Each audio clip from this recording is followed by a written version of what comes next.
Hello everyone, today I'm going to share with you my January favorites and some of my hits and misses for this month. And the first half of this video is going to be dedicated to designer and high-end cosmetics, mostly for the face. And the second half of the video is going to be dedicated to designer dupes. I have some great drugstore products to share with you, so I'm hoping that there will be a little bit of something for everyone this time. But first I'm going to go over Tom Ford's spring collection. It's so small, I didn't purchase a lot of the pieces, so I didn't want to dedicate a whole video to just the couple pieces that I picked up. So let's get started with my favorite and my least favorite product for the month. These are two of the Tom Ford Cream Color for Eyes.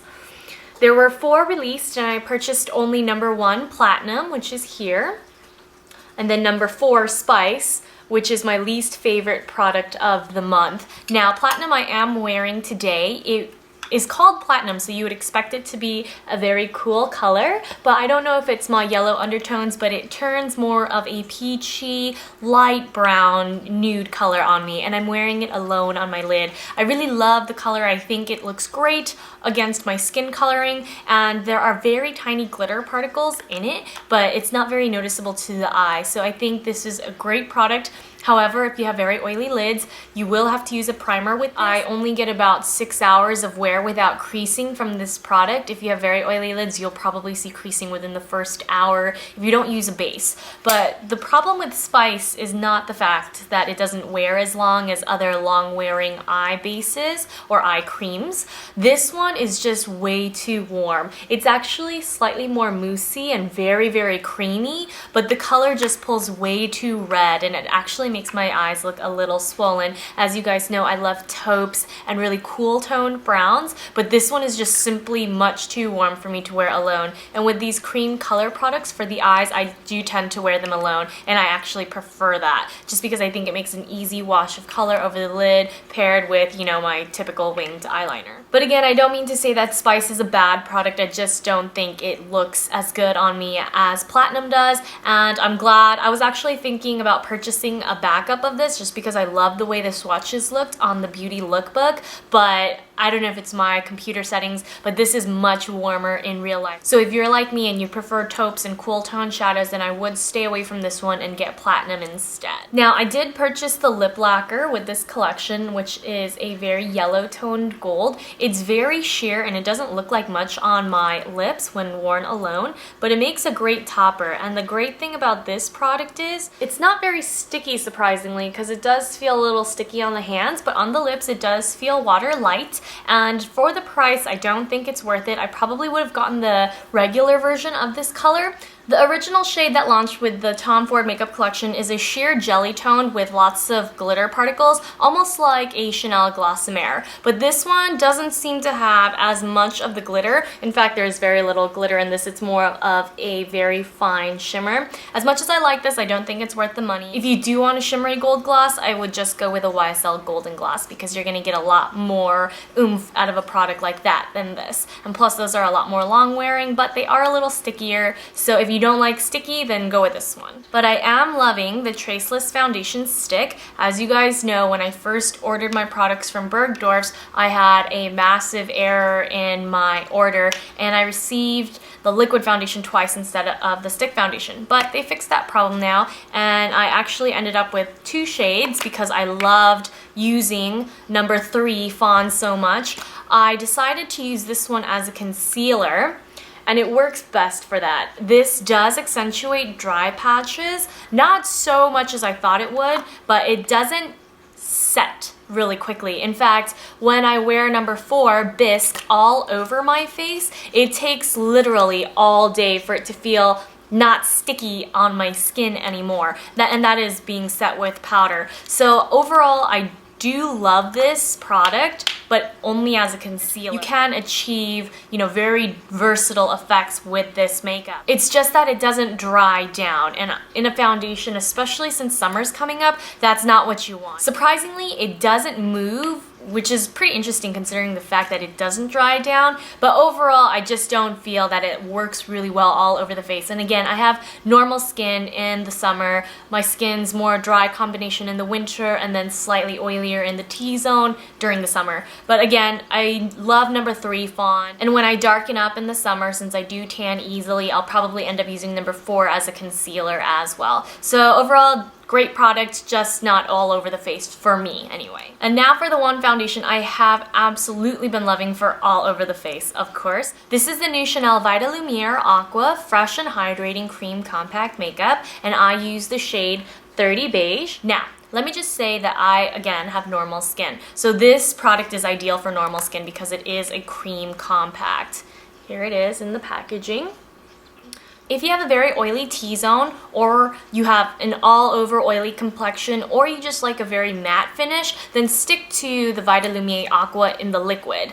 In fact, let me just grab mine so you can see. I find that this is much better on oilier complexion simply because it is more mattifying, whereas the cream compact version, which I absolutely adore, is best for normal skin because the cream formulation does accentuate dry patches. Now, there is a full review on my blog on this product, so you can go ahead and check that out. I'll link it down below in the description box if you want to read more on it and see swatches and comparisons. But again, I must stress that I think normal skins will like this foundation best. And it feels very lightweight, the coverage is buildable. It's definitely an improvement upon the Teint Innocence Cream Compact, which is in the exact same packaging as this. You can see it in my blog post, but I do love it, and this is my new favorite Chanel foundation. And last but not least, before we get started with the drugstore duping, I'm going to talk about the Urban Decay new eyeshadow palettes that are customizable. You can purchase 5 different shades. I got Walk of Shame, which is in the center top here, for free for purchasing the palette. The palette itself was $18, and each of the individual eyeshadows are $18 as well. I really don't think that's too expensive because I do like the new Urban Decay reformulated eyeshadows. It's very easy to pop these eyeshadows into place. They just pop out here. And I'm not going to do it in front of the camera because it's going to just fly into the screen. And I don't want any accidents happening, but I have here Vanilla, Walk of Shame again, Tease, Mushroom, Shattered, and Loaded. Now, of all these, I think Mushroom is my favorite. Tease is in the Naked 2 palette, and Vanilla is in the Anniversary palette, but I love all the shades, and I bought doubles of those two because I really do think they're great basics to have. Loaded was recommended by Temptalia.com, but surprisingly, it doesn't read as green on my lids. It actually reads more of a smoky black green color, so I was a little disappointed with that one. And Shattered is slightly lighter, but it is a great color, and I think it's very unique to Urban Decay's range because it's hard to find a light medium baby blue with golden shimmers. Blues always tend to run a little cooler. So overall, I do highly recommend these new Urban Decay eyeshadow palettes. I wish the palettes were a little thinner, but I do think it's a great product at a great price. Now for some eyebrow talk. I always get asked questions about my eyebrows, and if you guys haven't noticed, I've been trying to change the shape a little. I went super thin for a bit, and then I decided I wanted to grow my eyebrows out and go with a more rounded shape. So yesterday, on my birthday, I got a free Benefit brow wax, and I started seeing a new girl. She's really awesome, and she's trying to help me grow a more rounded arch instead of a more severe, angular eyebrow. That's not the point of why I brought my eyebrows up. I've been using this great new product. Well, it's new for me. This is the Kate Gel Eyebrow product, and I got this from YesStyle.com. I know you can purchase them from other Japanese sites, but Kate is a Japanese drugstore brand. And I have a very similar product in Laura Mercier's Brow Definer in Soft, which is more of a creamy gel product. This one spreads a little bit more easily, but as you can see, it's a very brown color. So it contrasts a lot with my dark hair color. I like a cooler eyebrow to match my cool black hair. So I've been using this BR-3,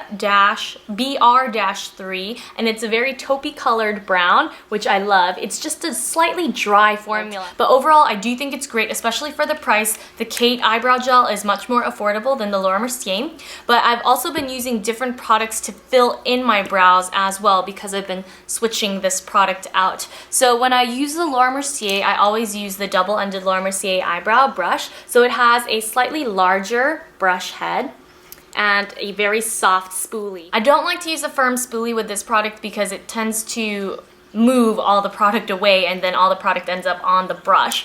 But with this new Kate product, I've been using Sigma's new E37 brush and it's been holding up beautifully. I have the MAC eyebrow brushes as well, and I think this one is so much better at especially a lower cost. And right now, Sigma is offering 10% off with an April 2012 coupon code. I'll go ahead and list it down below in the info box so you can, see for sure. I'm pretty sure it's April 2012 though. But I am loving this angled brow brush because it is so thin.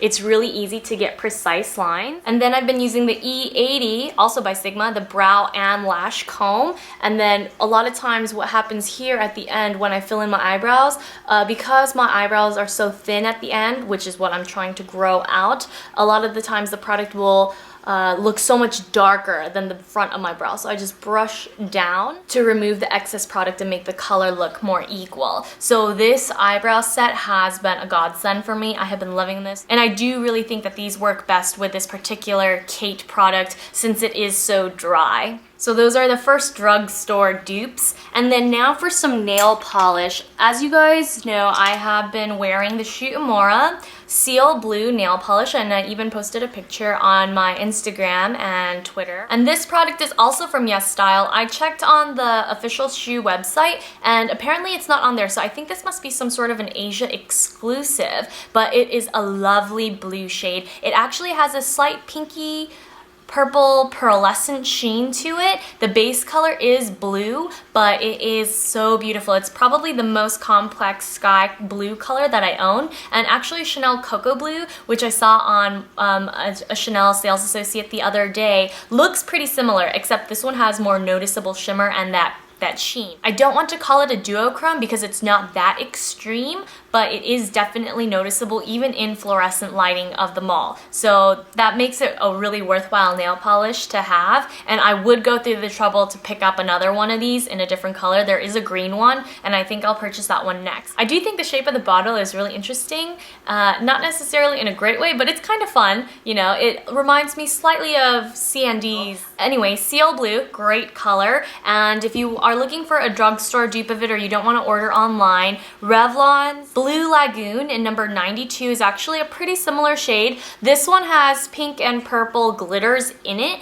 The glitter kind of sits on top of the nail polish and it doesn't look as infused into the formula as the Seal Blue. And as you can see, Seal Blue is slightly darker. Blue Lagoon is more of a baby blue, but on the nails, they're pretty similar. So as much as I don't like using the word dupe, I think that this is a great product that is very similar to this. And now for the product that I'm wearing on my lips today. This is a L'Oreal Paris The Balm in 418 Caring Coral.